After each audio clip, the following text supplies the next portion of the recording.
Okay everybody, I've had my GoPro Hero 3 Plus for about 3 days now, and I'm ready to do a review. I'm going to tell you real briefly. I realize I can run on sometimes, but I'm going to try to be real brief this time. First of all, I want to say I'm very positive about this camera. I like it a lot. Thumbs up to GoPro for coming out with another camera that does slightly improve on the previous GoPro Hero 3. Just the regular Hero 3. These are both black editions. I'm going to say sort of thumbs down for their marketing, though, and I'll tell you why I'm saying that. I first found out about this on October 1st when it first came out. I'm up at 3 a.m. in the morning. I'm reading all the stuff on their website, and they're saying smallest, lightest GoPro yet. Black edition it's saying 20% smaller. But then I get these babies, and this is the Hero 3 Plus. And I start looking at them, and they're exactly the same size. You put a battery in them, they weigh exactly the same thing. The only thing I can figure out is that this new case that comes with it, the new housing, is less plastic. It's a better design. The clasp is lighter. There's not as many moving parts and things on it. So I would say that what that probably is about is that the housing is lighter. And it is. So if you're the kind of person that believes in 100% protecting your GoPro and putting it inside this, then you're going to have a little bit lighter, 20%. I don't know that it's 20% lighter than the other. I don't know. I'd have to put it out on a scale, and we'll find out by grams whether it's 20% lighter or not. I'm not going to dispute that. But my thought was that the camera itself would be 20% lighter, because I like to shoot with it not inside the plastic housing, inside of these frames that you can buy. And so you can buy these frames and, of course, mount them on little handheld things like this. So I have a lot of applications where I use this sort of configuration, and a lot of my driving videos where I'll put them on top of my car. And I don't like to have the extra glass. I like to just have them out there where I get 100% of what this lens is. That said, I'm going to kind of run through the things that I see are my pros and cons. First of all, the pros. GoPro says that it does have a longer battery life, and they claim up to 30%. I've not fully confirmed that it's 30% yet, but I will be doing a test soon. I will say this. I shot a lot of video yesterday that would have eaten up the battery, and I didn't run the battery out yesterday. I went up on the Blue Ridge Parkway. The older ones do seem to use a lot more battery juice. So I'm going to say, yeah, GoPro, you're telling the truth on that. Once again, I'll report back to you and tell you if it's really 30% or not. The other thing they say is that it's up to 33% sharper because of a new 6-part aspherical lens. I believe that's what it said in there. I'm kind of looking here at one of their sheets, what they're saying. Okay, yeah, what GoPro is saying is that the new Hero 3 is 33% image sharpness increase, and also it says 2 times reduction in image and artifacts. Once again, folks, I took side-by-side video with the Hero 3 and the Hero 3 Plus out in my garden up on the Blue Ridge Parkway, and I did not note that. I did note a slight bit of sharpness. Now, I'm just saying, I don't know how they're calculating their sharpness, but I would say it's more like 10%. I think I'm being generous there. It is a bit sharper, but not like significantly sharper than what the Hero 3 was. Let's talk about color. The color is more satisfying from the Hero 3 Plus.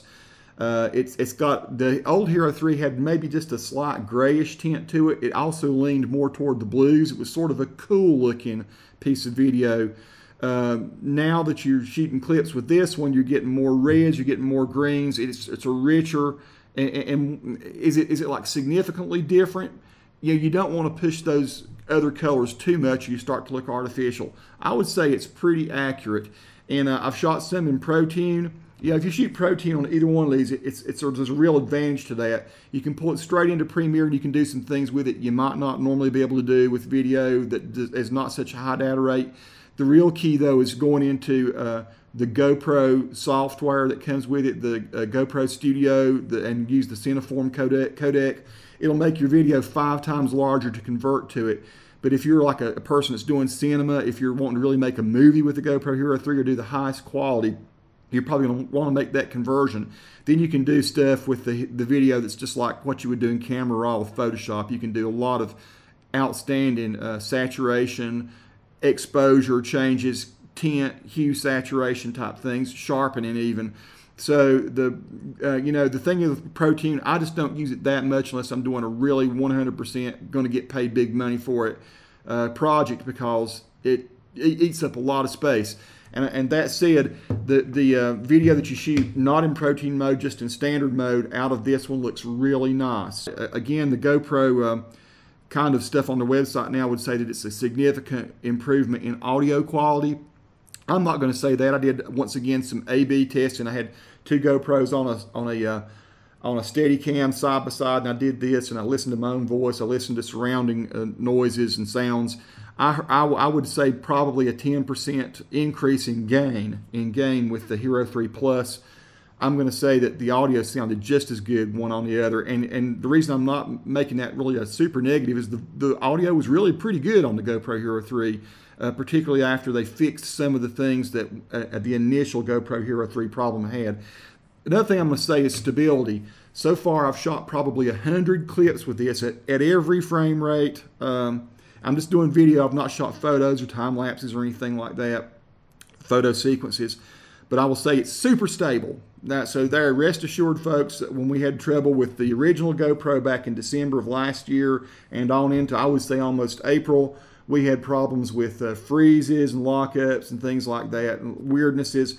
They've hammered all that out. I shot a bunch of video with this thing over the last couple of days. I've had absolutely zero problems with that. One of the things they've hyped big time now on their website is what they call SuperView. Well, I'm here to tell you SuperView is only this.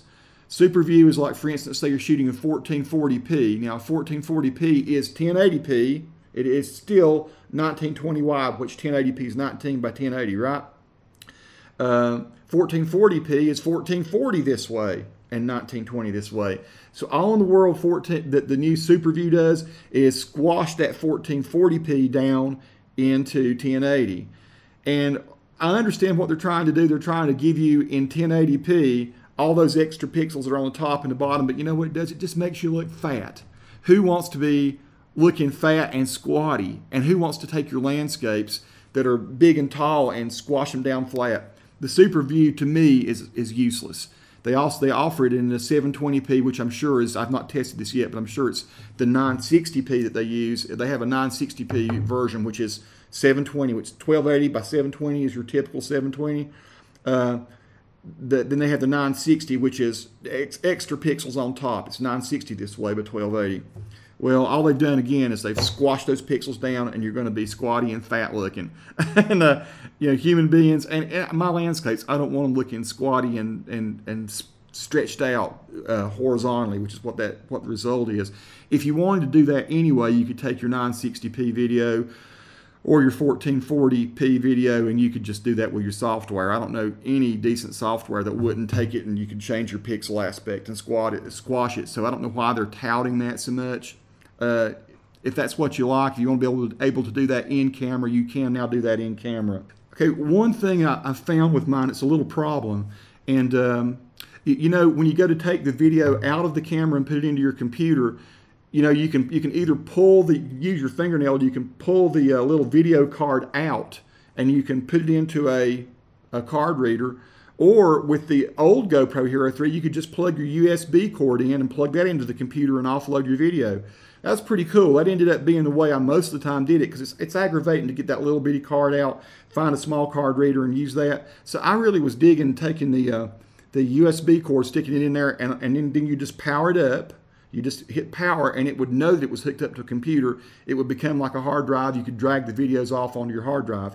You can't do that with this one. I don't know if there's a firmware fix they're going to come up with, but right now when I plug the USB cord in, I go into my computer, I power it on, it's like it's in camera mode, like it wants to shoot video. So you can't offload your video with a USB cord anymore. At least I've not been able to figure out a way to do it. So that's one, to me, small step backward. So back to the good. For those of you who have not seen my previous reviews of the GoPro Hero 3, I'm very positive for the very much a pro GoPro guy. I didn't jump on the bandwagon until last year. I never bought the first generation or the second generation, but the Hero 3 really intrigued me. And the things that are still great about it is the field of views, The sizes of video you can get. I'm here to tell you folks, for under $400, I don't know where you can get a really nice 4K video camera. The next ones up that I've been able to find are like $1,800 plus, most of them over $2,000. Now, that said, it only shoots 12 frames per second in their 17:9 aspect, and also 15 frames per second. We're talking about the 4K now. But if you're not going to be doing, if you're going to be doing very slow pans or just awesome landscapes, it really looks great, and it's very good video. You know, you just don't want to be moving around with it. You can really get a big bunch of motion blur there when you're shooting at 12 or 15 frames per second. I really like the 16:9 at 15 frames per second, and to me, that's the more usable one. Now that you step down next to 2.7K, and that's when things start to get exciting. This thing will shoot 2.7K. 2.7K is either 2704 this way by 1440, or it's 2704 by 1536. They give you this 17:9 version, which is 2.7K, and it's 2704 by 1440. So it's only 1440. The other one is 1536 high. Now, what's interesting is you can only do 24 frames per second in the 17:9, even though it's smaller pixels. You can do 30 frames per second in the one that's 1536 tall. So I don't know why in the world anyone wouldn't just want to shoot in 1536, have those extra pixels, drag it into a different pixel aspect. If you want to create that 17:9 look, you could just create you a sequence and pull that into it. You'd have some extra pixels top and bottom that you could maybe want to pull your video up or down a little bit. So it kind of mystifies me that they would even offer that 17:9, but there you go. You got cinema look, the 17:9 look rather than 16:9 automatically out of the camera if you like that, but albeit at a slower frame rate. Field of view with this was a big selling point for me, and it eventually became probably my favorite thing about that and the frame rates. I like the fact that I've got medium, I've got, you know, which looks really great. I shoot most everything in medium. As a matter of fact, my little B-roll shot that I'm shooting right now is in medium off of a Hero 3 that I've got right here on the table. You've also got your ultra wide and you've got your narrow, and between those three, you've got really good ability to zone in on the things you want to. It's great field of views. If you want that sort of fisheye look, particularly if you're going out into nature, I shoot a lot of wilderness type stuff. I love getting the big wide expanses. That's one of the great selling points for the Hero 3.